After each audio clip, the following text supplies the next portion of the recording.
Greetings and salutations, everyone. I hope everyone is still doing well, and welcome to this night-ending bonus upload. Before we jump into it, a couple quick links.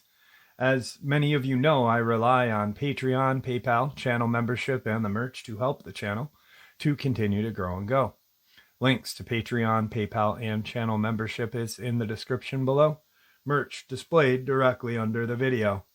Also, Dogman Frightening Encounters, Volume 1 through 3, the audiobook versions. They were written and researched by Tom Lyons, narrated and produced by me, Jeff Nadolny. Those audiobooks are available on Audible, Amazon, and iTunes, links to which are also in the description as well.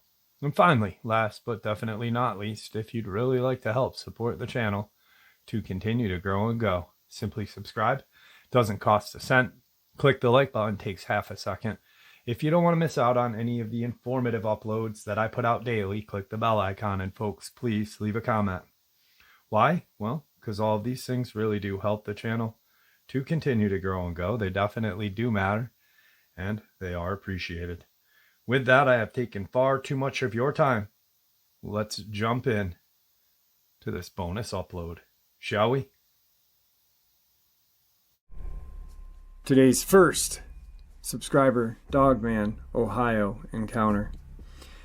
I live in southern Ohio near the Ohio River. Myself and a few friends decided to go explore an abandoned hospital that backed up to a giant hill and large forest across the river in Maysville, Kentucky. It was a local spot for dumb teenagers to go and scare each other and play grab-ass with their girlfriends. So running into other people was not uncommon, but you could usually tell if other people were there because there'd be cars parked nearby. That being said, on this night, we were the only dumb teenagers there. The moment we got out of the car, though, everything felt wrong. We knew we weren't allowed to be there because the building was condemned, but this felt like we were in actual danger, which of course we always were because it was condemned. But it just felt different. Now, by this point, I had been to Hazelwood Hospital 20 times or so, and I was familiar with the layout. Once the three of us had gotten inside, we had been there for about 45 minutes when we split up to tag some different places and explore. I went to go take some pictures of the morgue in the basement to see if I could photograph any orbs or anything cool. I'd been in the morgue for about 10 minutes when I smelled the most foul smell I had ever smelled. It was rotten. I didn't know what it was, but it was rotten. I imagined it was a large dog or coyote, but all I could make out was about 40 pounds of rotting meat.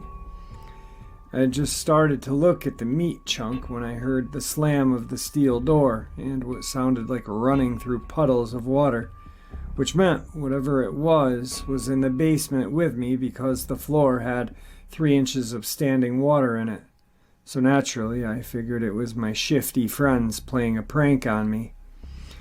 That was when I decided to get them back and scare them before they could scare me. Now, the way the morgue is set up, you could actually climb on top of the coolers they use to store the bodies. So I hopped up there and laid in wait to scare my friends. And I had been there no more than a minute when I heard screaming. Now I've known my friends my entire life, which at this point had been 19 years. I've never heard screaming like this. The scream stopped, and I heard hard footsteps running above me, and what I can best describe as pounding. Now I'd be lying if I said I wasn't freaked out a little, because that was not like my friends. It was usually hiding behind a corner and jumping out and saying, "Gotcha." This was different. This was dread, and I started to feel it. As I continued lying there, about 5 minutes had passed when I heard panting and footsteps in the water. They were getting closer. That was when I smelled a wet dog. But it wasn't just a wet dog I was smelling. I was smelling the same smell of rot as well.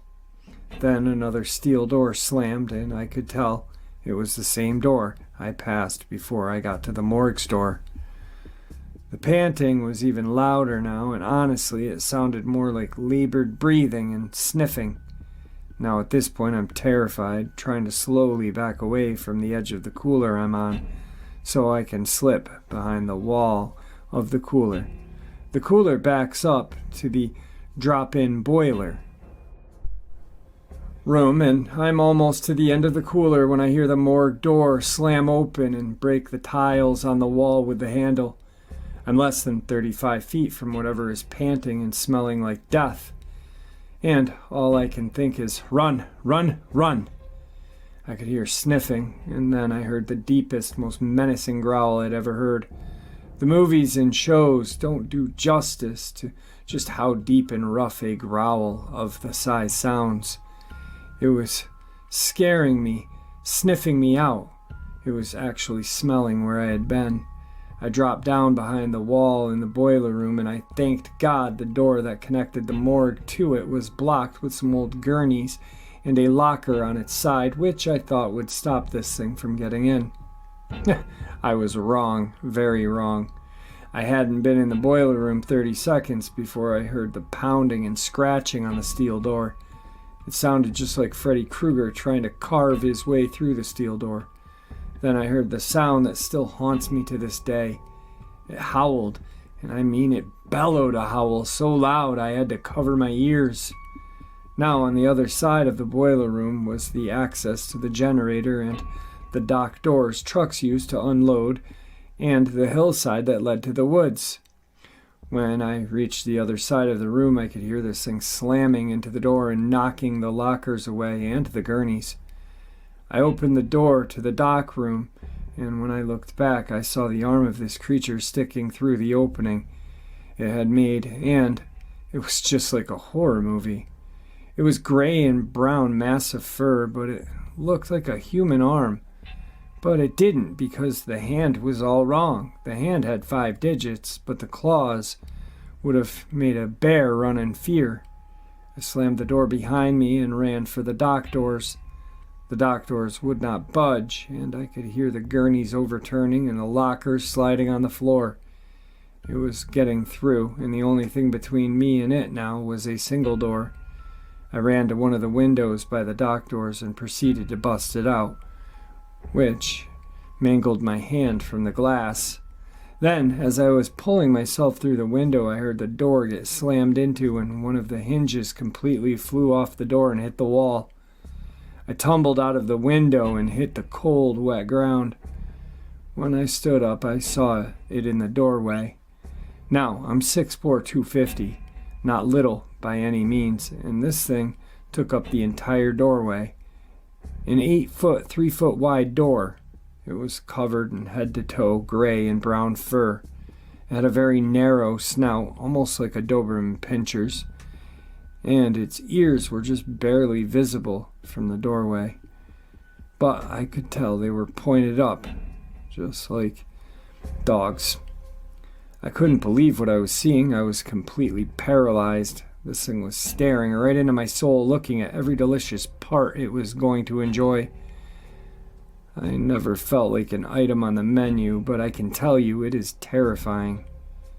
Then it snarled, and that woke me up from disbelief of what I was looking at. I turned and ran. I ran up the hill into the woods to get around the hospital to get back to the street where the car was parked. I hadn't made it 25 feet when I heard the clawing get out of the window. I knew I would never make it to the car this way, so I ran back towards the hospital where the fire escape ladder was. I had used the ladder before to climb to the roof and take pictures of the entire town. I completely skipped the first 3 rungs on the ladder and was now inside the enclosed part of the fire escape. Again, this thing howled, and I could feel waves of pure terror fill my body. My hand's killing me at this point, and I'm getting blood on everything, and just as I'm reaching the first floor window I could climb into, this thing slammed into the fire escape ladder, knocking me down a couple rungs. It leapt onto the outside of the fire escape and began clawing at my feet. Just as I reached the window, I felt it. Pain like nothing I had ever felt. It grabbed just above my ankle and yanked. and in doing so shredded my boot, the end of my jeans, and my legs. I was able to pull myself into the first floor window, and I heard it push itself off the fire escape and head back the way it had come. Now at this point I'm dragging my left leg, trying to keep my right hand in my hoodie pocket. The entrance we came in from was about 150 feet away down the main hall and around a left turn. As I'm halfway down the hall, I hear the steel doors slam again. I'm dragging myself down this hall, just trying to stay focused on getting out of this place. Then the howling starts again, and I can hear it getting closer. I make the turn and hear the pounding coming up the stairs from the basement. I make it to the entrance and hear the padding of hands and feet on the floor. I made the mistake of looking back just as it rounded the corner. It was running on all fours like a real dog. I bolted down the hill towards the street where the car was parked and realized the car was gone. They had left me. My only way of escape was gone. I just zoned out and kept running down the hill. My leg was throbbing, my hand was in agony, and all I could think was, I'm going to be doggy kibble. Finally, I made it to the first house I could find, and I ran full force into the door and began pounding on it like a crazy person. Thank the Lord this little old woman was home, because she opened the door and I literally fell inside just before I kicked the door closed. Standing on two legs at the other end of her driveway was this monster. I broke down in tears. I didn't know what to do. Luckily, the old lady had called the cops because a crazy person who's bleeding everywhere just fell into her home. When the police got there, they asked me what had happened. I told them the same thing I said here, and of course they didn't believe me, thought I was on drugs. EMTs took me to the hospital, and when they did blood work, they found no substances in my system. They then concluded I was attacked by a wild dog. I ended up 36 stitches in my leg, 17 in my hand. I got a rabies shot and told the local wildlife officer my story. He informed me that they had reports of wild dogs running around the outside of town, ransacking garbage cans and killing some local pets. And I informed him that it wasn't a pack of wild dogs. It was a giant Dogman, but they all just thought I was crazy. The only thing I had in my favor was the claw mark on my leg. Even the doctors were confused about how a wild dog could make a mark like that. Now, you know my encounter, and you know why I absolutely know we are not at the top of the food chain. I've never been back to Hazelwood Hospital, and I've detoured anyone from ever going there. That experience has haunted me for the last 11 years of my life. It has made me into the overcautious man I am. I always have to know where every exit is when I walk into a building, and I always know where large clumps of woods are. This experience changed me forever, and it changed the way I look at the world we live in. Just because we all haven't seen something doesn't mean it doesn't exist. It just means some people haven't been hunted for their life. I have no doubt what stalks me that night was the Dogman. I know it in my bones. Thanks for sharing, Jeff. Today's second Ohio subscriber submission. Hey Jeff, hope all is well. Here's my encounter. Please use my name, John Boy. I'm 50 years old from South Central Ohio. My brothers and I have been running around in the woods day and night since we were kids. It was late summer 2013 in Orgenia, Ohio. We were planning a late night catfishing trip on the Little Miami River. It was a pretty good hike to get to where we planned on fishing, about 30 minutes through a set of woods across the field and through more woods. At around 11 p.m., with only the moonlight and a couple of flashlights to guide us, we reached our destination, rigged our lines and baited our hooks and threw out our lines and kicked back and was enjoying the cool night air when our peaceful night was suddenly interrupted. By peaceful, I mean no crickets, no tree frogs, none. The usual sounds you'd expect at a river on a warm summer night. We heard a loud howling roar from across the river. My brothers and I looked at each other, and before any of us could utter a word, there came a crashing from the woods across the river, and a huge silhouette or shadow was standing at the edge of the woods close to the river. All we could make out was a black shape standing at the wood's edge, just out of reach from our flashlights. It looked to be somewhat human-like, but much too big to be a man, and appeared to be somewhat hunched over. If I had to guess its height, I'd say 8 feet or so. We only saw it for a couple of seconds, then another howling roar sounded, and which vibrated through my chest. Without a word, we jumped up and grabbed our poles, and without reeling them, started running back the way we came, hooks and lines getting tangled in the trees until our rods were pulled out of our hands by the trees and brush. We just left the poles and kept running. I think the poles are still in those woods to this day. We exited the woods a lot faster than we entered them. 3 grown men running like scared little kids.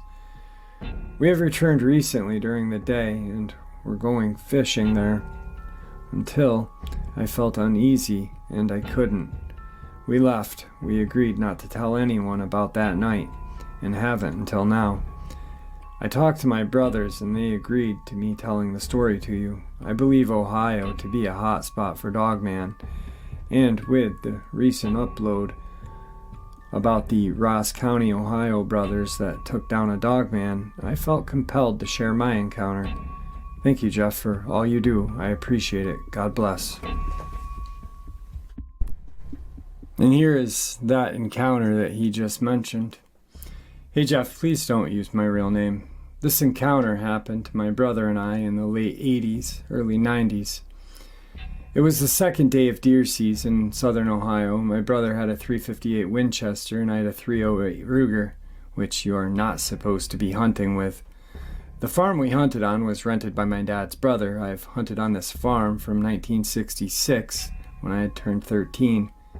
Now, the day had started early like all deer hunts do, on the stand by 5:30. I was sitting on a fallen log with my back to the woods facing a freshly shelled cornfield. My brother was 50 to 60 yards to my right, sitting on a tree stump facing the same field. At about 10 a.m., my brother started shooting, so I stepped out to maybe get a shot at a deer also. Only, when I stepped out, it wasn't a deer my brother was shooting at, but what looked like a giant German shepherd charging at him on its hind legs. So I raised my rifle and shot, hitting it in the right shoulder, and the second shot hit it in the head. It fell down right as it swept at my brother. I ran down to where my brother was there. He had a slash on his left shoulder. I think his coat kept it from being worse. So we got to our Jeep and took him to our uncle's house and called the squad. When it came, so did the sheriff and the ODNR, because my aunt had said a wild animal attack. I have a friend I knew from the ODNR who was hunting on another farm. He arrived also. My brother went in the squad, and I took everyone back to look at what we described, to have a look-see. No one believed us, so seeing is believing, right? This thing we had shot looked like a werewolf, long black hair like a wolf. Its belly fur was white, paws and fingers like a raccoon, only huge, and claws 3 to 4 inches long. Rear feet like a raccoon, only 15 inches long. Teeth just like a giant dog or wolf, very muscular upper body. And the legs very not wolf-like and way more man-like. Long dog-like muzzle, pointed ears on the top of its head. My brother had shot it 4 times in the chest area. I had shot twice, once in the right shoulder area and the headshot. No one from the ODNR or sheriff knew what it was, and they took tons of pictures of it. Now, this was before I had a cell phone and I didn't have a camera, so I asked my friend from the ODNR if he would get me and my brother some pics. He said yeah, and a few weeks later I asked him about the pictures and he said none of them developed. This is what my brother told how this unfolded. He said he saw 3 what he thought were German Shepherd dogs coming across the cornfield, kind of loping along towards him. And he didn't give it much thought because the neighbor farm had some dogs, but as they came closer he noticed they were huge, so he started keeping a closer eye on them. He said when they got to 125 yards away, they stopped He said the larger one growled and looked at him, almost smiling/grinning. The other two started running to my brother's right, and the larger stood on its hind legs and charged at him. That's when he started shooting, and I came into the picture. They decided to wait till the next day to retrieve the body, so they left a new ODNR game warden there to stay overnight, and all through the night he heard howls and shrieks. His words. He had fallen asleep later, and when he woke up sometime after 8 in the morning, the werewolf body was gone. Nothing was ever done or said about it that I know of. Also, on the new ODNR guy's truck was strange handprints on both doors. Also, I've asked my now retired ODNR friend about the pics several times, usually every time I see him. He says he doesn't know what I'm talking about. Also, this thing looked like a werewolf in Van Helsing's movie, exactly like it. Brother's fine, just a giant scratch mark on his shoulder and across his chest. Can't hardly see them today, but gave up hunting after all that. I still hunt there to this day, but always take plenty of firepower and ammo. Me and him talk about it sometimes, but he won't talk to anyone else about it. And you are the only one I'll ever told this story to other than my family. If you think the story is worth sharing, you may do so, just don't say who wrote it. Thanks for listening. Next email I got from the sub. Also, Jeff, my brother's injury was listed as a dog bite. Next email, an hour later, or 20 minutes later. Also, Jeff, it was the first day of gun season in Ohio. Second, the thing smelled really bad, like wet dog and roadkill that was a few days old. Don't know if I said that before. Thanks again. Third, sorry Jeff, old memory. Creature was around 7.5 foot tall.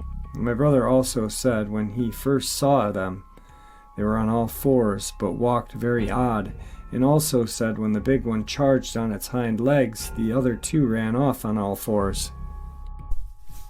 Now, I did interview with him, and it was a great interview, great guy. Sometime in the near future, I'd like to get him back on if he's willing. I don't know if his brother ever heard the interview, but I think maybe he should play the interview. If you're listening, maybe try playing the interview that you and I did together for your brother. Maybe that'll help him. And maybe someday he'd like to come on. I think it'd be pretty cool if I had both you guys on, kind of like like an old, what were they called, party lines or whatever, and just talking about Dogman. Anyway, moving on. Today's fourth Ohio subscriber submission. Hey Jeff, my name's Dan, and I'll be the first to tell you my full name because I know damn well what I saw and what truly happened on that day. And if I get crap, I don't care. I'm telling you about this 5 days after it happened, so it's still fresh in my head, because you know how you wake up from a vivid dream with lots of detail, then like an hour later you go and tell the dream to someone and it slowly fades away? Well, anyway, here's my encounter. The day was Wednesday, February 12th, 2020. I was coming home from work that evening, and my drive takes me about an hour to get home. I work near Columbus, Ohio, and live in Evansville, Ohio, so after I leave the big city and travel through the smaller towns, I'm left with about a good 30 to 40 minutes of nothing but back roads and farmlands. They are full of woods and flat farmland, so anyway, right as I was entering the last part of my way home, I turned off the highway and started towards the rural part. I'm listening to some Suicide Boys, de-stressing about the day. Then all of a sudden, I had this really bad feeling come over me. I got really nervous and looked in my rearview mirror, thinking that a cop may be nearby or sitting on the road somewhere. I was nervous because I'm currently driving with a suspended license, so I immediately slowed down a little and looked down at my gauges to check if everything's good. All good, I thought. Nothing wrong with the inside of my car, so due to past experiences, I looked for the nearest driveway to stop and check and see if my tires were flat. I pulled into what looked to be a state park entrance with woods on the side I pulled onto, and on another side of the road it was flat grassy field. Got out and checked the car over, tire by tire, making sure the lights were all working. So far so good, I told myself. I shrugged my shoulders, happy nothing was wrong. I go back around the driver's side to get in. Then the left side of me, out of the corner of my eye, I caught movement. I turned my head toward the direction and had to squint to make sure I really did see something. I stared at the area for about 30 seconds to make sure I just wasn't seeing things. Then, all of a sudden, I see this huge black mass moving around in the field. From my standpoint, it looked like a big black bull. Dang, that must have been a prize-winning bull, I thought. Maybe it had gotten loose from a nearby farm. It wouldn't be too neighborly if I let it get away. So, me being the careful type, I opened my trunk and got out the aluminum baseball bat just in case it wants to be brave. I know how to herd cattle, for my family in Kentucky raised them, and I've been around them my life. So I know how bulls can be. They are very unpredictable. As I start walking towards the bull, I'm thinking to myself, do I really need to do this? Why am I doing this? Well, to answer both my questions, I was raised to look out for your fellow neighbor. Besides, that bull was worth a whole heck of a lot of money. So I continue to walk slowly and carefully, not to spook it, because I don't want it to charge me. I relax my breathing and keep a tight grip on the bat and continue to walk towards the bull. So I'm 100 yards away from it, and all of a sudden a putrid, horrid stench hits my nose and I choke. I stopped, stunned by the smell, cough in response of the smell. And at that moment, what I thought was a bull turned around and looked straight at me. At that very moment, my breath left my body and my eyes widened. I felt the strength leave my body. Thing had beady yellow eyes, about 6-inch pointed black ears, and stained yellow teeth. Its gums glistened in the sunlight with saliva. Oh God, oh God, oh God, I said to myself, still not believing what I'm seeing. Our eyes locked and the whole world stood still. Time stopped. All I heard was my heartbeat and the low rumble growl that this wolf-like creature let out. This was a Dogman, I said to myself. It has to be. This thing is as big as a cow. I suddenly remembered my schooling, as in, do not make eye contact with a predator, as it sees it as a challenge. I bowed my head and held out my arm, showing that I'm backing off, and I am in no way a threat, all the while keeping my eyes on it and make sure it stays where it's at. I notice it raised to its hind legs to urinate. Great, I said, I'm in its territory, even more of a reason to get out of here. I must have been walking for what seemed like 5 minutes, thinking I gotta be at my car. I realized I've only taken like 20 steps, making no progress. I'm still looking towards the wolf, its eyes still fixed on me, like it's waiting for me to make a threatening move. My plan was just to ease back to the car and get out of there in one piece. Then, all of a sudden, as if karma decided to show up and give me the biggest FU, without warning, I let out the biggest and deepest sneeze. And as soon as I jerked my head back to see this wolf already charging towards me, my stomach drops, my skin goes clammy. Oh, great, I thought. I'm gonna die here being skinned like a cow. Quick thinking, I knew I'd never make it back to my car, and if I did, what would it do to protect me from this thing? So I decided right there and then, I'm gonna go out fighting. I switched my stance and gripped my bat as hard as I could. I charged, running and screaming at this wolf. It must seem stupid, like a death wish, but I was not about to die like a coward. The wolf was about 50 yards away. This creature's tongue hanging out, drool flying from its mouth, I could feel with each step it took vibrating the earth. I had to think quick. If I try to hit it in the head, I run the risk of it biting me or slashing me with its claws. So I decide I'm going to go with its hind legs. They are the smallest part of it. Then, just as soon as I made my plan, it jumped up and started running on its hind legs. 20 yards in closing. I only have one shot. I know it. Won't kill it, but if I hurt it or stun it enough, it could give me time to get back to my car and leave. I let out one final war cry and the beast roared, shaking my insides. This creature leapt for me. I swung the bat and slid down on my knees and swung as hard as I possibly could, aiming for the beast's left hind leg. Crack! Connected. I knew I had to. I felt it. It felt like I had hit a 50-pound bowling ball. The force of the impact vibrated the bat in my hand so hard I dropped it, letting it fly out of my hands. I heard the beast bellow in pain as I came to a stop. I quickly jumped up and looked back at it. It was on all fours. It just stared at me with those hellish yellow eyes. Right then, I knew I had made a mistake because now the beast is between me and my car. I cursed at myself for being so stupid, but at the moment, I dared not take my eyes off of it, as I knew for sure. One ticked off Dogman, and it's really going to kill me. But to my surprise, it looked at me up and down and just nodded as if saying, "You outsmarted me, you may live another day," or something like that. Then it hobbled off toward the forest, confused and stunned. I picked up my bat and ran to my car so fast I don't think my feet hit the ground. I got in the car, started it, and floored it the rest of the way home, white-knuckling the steering wheel, the motor screaming until I got to my road, threw the bat in a grassy ditch, pulled into my driveway.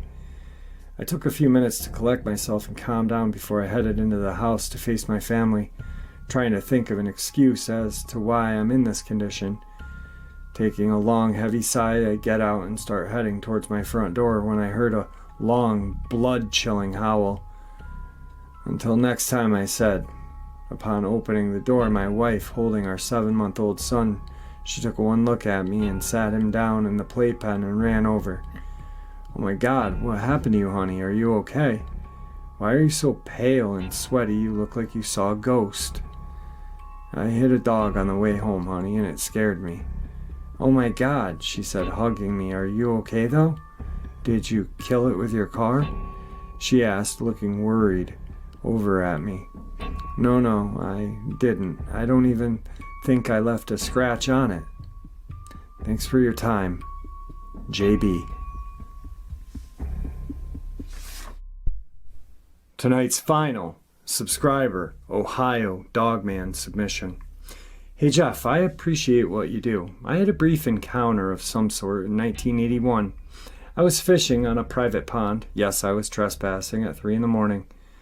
Never saw what it was, but I heard it. One thing I do know is that it was bipedal and huge.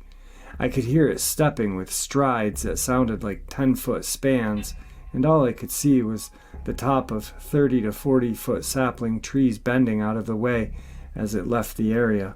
And as I believe most people would have done, I left the area and fast. My first response, besides almost urinating on myself, was to run. But I didn't want to leave my fishing gear and tackle. It was fairly new and expensive. So I grabbed it as fast as I could and unsheathed the cheap fixed blade knife. I ran as fast as I could, going around the opposite direction of the pond to get back to my car. I never went back, and I told my cousin about the incident and to stay away. Moral learned from the story: I will never trespass again. Jeff, no matter what I think or anyone else, continue to do what God has placed in your heart. There is more to this world than what most of us have seen or believe in. Don't let the haters see or hear you sweat. The supernatural is natural. At some point, someone decided to put the prefix super in it because we can't understand all of what God has created, done, and allowed to happen.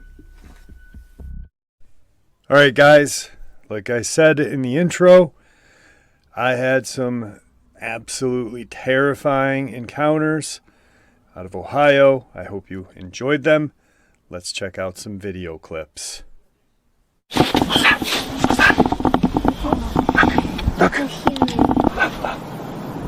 Listening that that's not human. It's not a human. I don't think it's here at first, but not sure.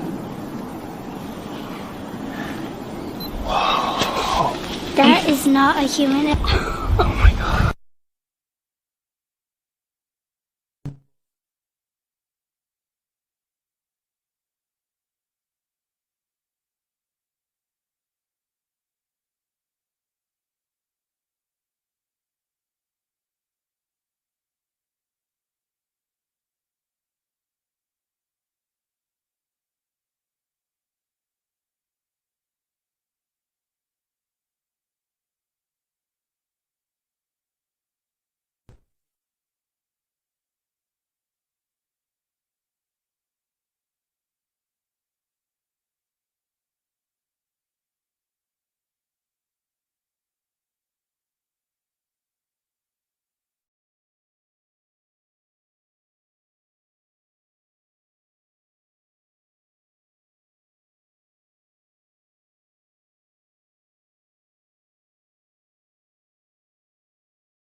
And there you have it, folks. I do hope you all enjoyed today's night ending bonus as much as I enjoyed sharing it with you.